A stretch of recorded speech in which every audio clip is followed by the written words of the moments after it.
Kailyn. I graduated LPO class of 2024. Hi, I'm Allie. I graduated this year early in January. Well,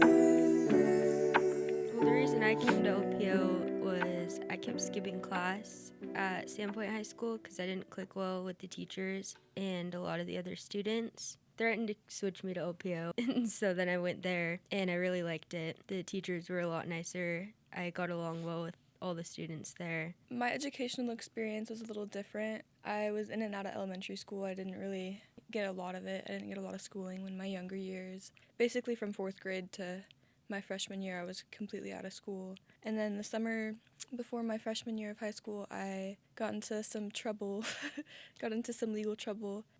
It resulted in me going to court and having an ultimatum to go to LPO or juvenile detention. So I went to LPO, and when I got there, I was super sheltered and shy, and so I was very I don't know, I'm still pretty anxious, but I was a very nervous kid then. I remember that all went away a few months after going there. I started coming out of my shell a little bit. I made some good relationships there that helped with that. All the staff were really...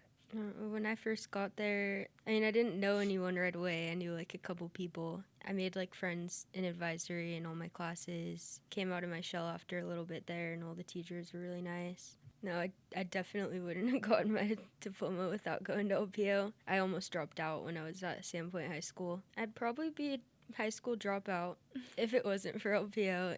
I was a messed up kid, and then I went to LPO, and I didn't have the most steady home life, and I think going there I found that in a school.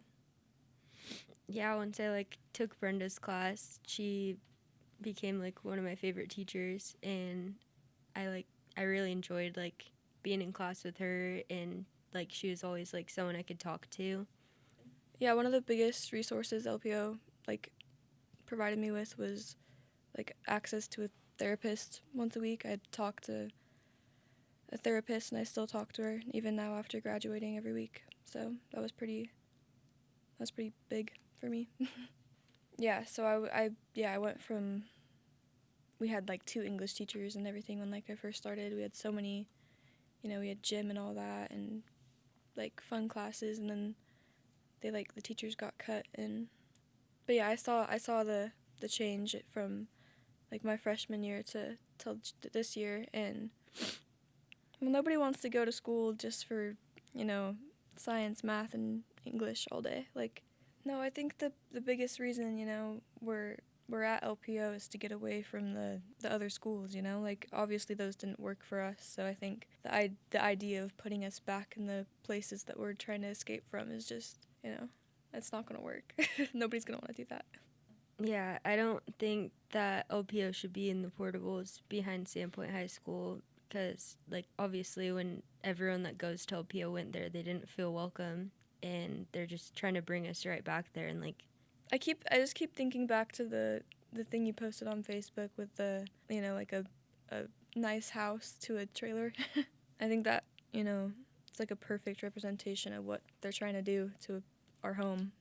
That's where we spent 90% of our time for 4 years straight.